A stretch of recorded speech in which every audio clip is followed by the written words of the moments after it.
The sting of my mother's palm across my face was louder than the thunder rolling over the $9.7 million estate outside.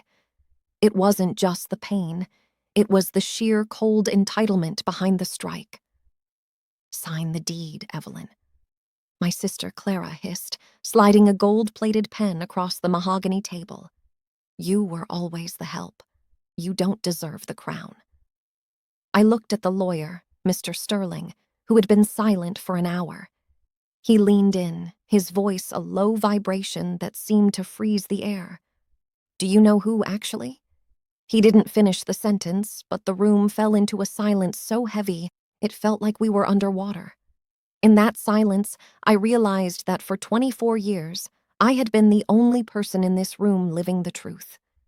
To understand the slap, you have to understand the 20 years of bruises that preceded it. I grew up in the old oak manor, a sprawling Gothic masterpiece of marble and secrets. To the world, we were the Blackwells, pillars of industry, heirs to a shipping empire. But inside those walls, I was the quiet one. My sister Clara was the sun. She was beautiful, vibrant, and cruel. My mother Beatrice worshipped her. They spent their days in Paris, their evenings at galas, and their nights spending the money my father Arthur worked himself to death to provide. And then there was me. I was the one who stayed behind when my father's mind began to slip into the fog of dementia. I was the one who changed his linens, read him the Wall Street Journal when he could no longer see, and held his hand while he wept for a life he couldn't remember.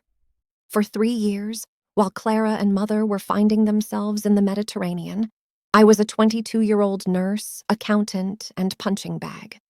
My mother would call once a month, not to ask about Dad's health, but to complain that her wire transfer was 24 hours late. When my father finally passed 3 weeks ago, the tears weren't even dry on my face before they arrived. They didn't come to mourn. They came to harvest. They walked into the manor, complained about the smell of sickness, and immediately began tagging the furniture with post-it notes for auction. The estate, valued at $9.7 million, including the offshore accounts and the land, was the ultimate prize. But there was a problem, a legal snag. My father had updated the deed 6 months before his death, and for some reason, the state required my signature for any transfer of title. That brings us to tonight, the family gathering, the vultures' picnic, as I called it in my head. We sat in the grand library, surrounded by thousands of books my mother never read. The air was thick with the scent of expensive lilies and the underlying rod of greed. Clara sat across from me wearing a black silk dress that cost more than my entire college tuition. She looked bored, tapping her manicured nails on the table.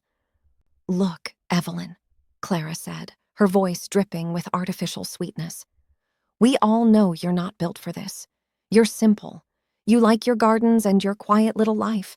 Running an estate of this magnitude requires a certain sophistication. Just sign the deed over to me. I'll give you a monthly stipend. You'll never have to work again." "A stipend?" I asked, my voice raspy. "I've been running this house for 3 years. I managed Dad's medications, the staff payroll, and the tax audits while you were in Mekos." Beatrice, my mother, slammed her wine glass down. "Don't you dare use that tone with your sister. You were a caretaker, Evelyn, a glorified maid. Your father was senile when he gave you any authority. We are the face of this family. You are just the shadow. Now, sign the paper." "No," I said. The word was small, but it hit the room like a grenade. "What did you say?" Beatrix's eyes narrowed into slits. I said, "No, I'm not signing the deed over to Clara. This house was Dad's heart. You want to sell it to developers to build a golf course? I won't let you." That was when it happened. My mother stood up with a speed I didn't know she possessed and cracked her hand across my cheek. The force spun my head to the side. The room gasped, but no one moved to help. "You have no other choice," Beatrice hissed, leaning over me, her breath smelling of gin. "Do as you're told, or I will have you removed from this house by the police tonight. You are a guest here by my grace alone." I looked up, my cheek burning, my eyes stinging with tears I refused to let fall. I looked at Mr. Sterling, the family's longtime attorney. He was a man of integrity, a man who had seen my father's true final days. He looked at Beatrice, then at Clara, and then finally at me. He cleared his throat, a sound like dry leaves. He leaned forward and whispered the words that changed everything. "Do you know who actually earned the initial capital for this entire estate?" Beatrice. The room went deathly silent. My mother froze. Her face, previously flushed with rage, turned a ghostly, translucent white. "What are you talking about, Sterling?" Clara snapped, though her voice wavered. "Our grandfather started the firm." "It's family money." Mr. Sterling pulled a dusty yellow document from his briefcase. "Actually, no. Your grandfather's firm went bankrupt in 1994. The $9.7 million you see today, the house, the accounts, the legacy, was built on a private trust established by Arthur's first wife, Evelyn's biological mother." I felt the world tilt. My biological mother. I had been told she was a penniless orphan who died in childbirth. The trust had a clause. Sterling continued, his voice gaining strength. It stated that the wealth could only be inherited by her direct bloodline. "Beatrice, you were never an owner. You were a beneficiary of Arthur's goodwill. But the deed isn't yours to take. And it isn't Evelyn's to sign over. The deed has already been hers since the day she turned 21. She just had to wait for Arthur to pass to activate the full title." He looked at me with a sad, knowing smile. "Evelyn, you don't need to sign anything. You already own every brick, every blade of grass, and every cent in their bank accounts." The silence was absolute. I could hear the clock ticking on the mantel, a rhythmic mocking sound.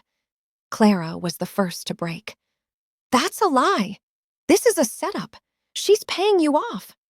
She lunged for the papers in Mr. Sterling's hand, but he pulled them back with practiced ease. "It's all here, Clara," he said coldly. "Public record." Arthur kept it quiet to protect Evelyn from exactly this. I stood up. My legs felt like lead, but my heart was racing. I looked at my mother, the woman who had let me believe I was a charity case in my own home. The woman who had just slapped me for her own greed. "Is it true?" I asked. Beatrice didn't look at me. She looked at the floor. "Your mother was a fool," she whispered. "She thought love mattered more than legacy. And you thought greed mattered more than daughter," I replied. The power shift in the room was physical. I could feel it. The air didn't belong to them anymore. It belonged to me. I walked over to the sideboard and poured myself a glass of the water they hadn't offered me all night. "So," I said, turning back to them, "let's talk about the future." "Evelyn, honey," Beatrice said, her voice suddenly trembling with a sickening full maternal warmth. "We're a family. We can work this out." I was just stressed. The grief, the pressure, the slap. I interrupted. "A mistake," she pleaded. "A terrible mistake." I looked at Clara. She was staring at me with a mixture of terror and loathing. She knew what was coming. She knew because if the roles were reversed, she would have crushed me. "Mr. Sterling," I said, not taking my eyes off my sister. "If I am the sole owner of this estate and the primary trustee of the accounts, what does that mean for the current residents?" "It means," Sterling said, suppressed satisfaction in his voice, "that they are guests. And as the owner, you have the right to terminate their residency and their access to all trust-funded assets, including the credit cards, the vehicles, and the allowances." "You wouldn't," Clara breathed. "You're too weak. You're the quiet one. Remember?" "The quiet ones are the ones who listen, Clara," I said.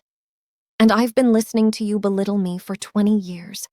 I've been listening to you plot how to kick me out of the only home I've ever known while I was holding our father's hand as he died. I've listened enough. I didn't scream. I didn't throw them out into the rain that night. That would have been too quick, too merciful.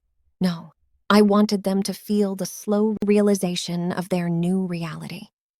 You have 24 hours? I said calmly. 24 hours for what? Beatrice asked, her voice cracking.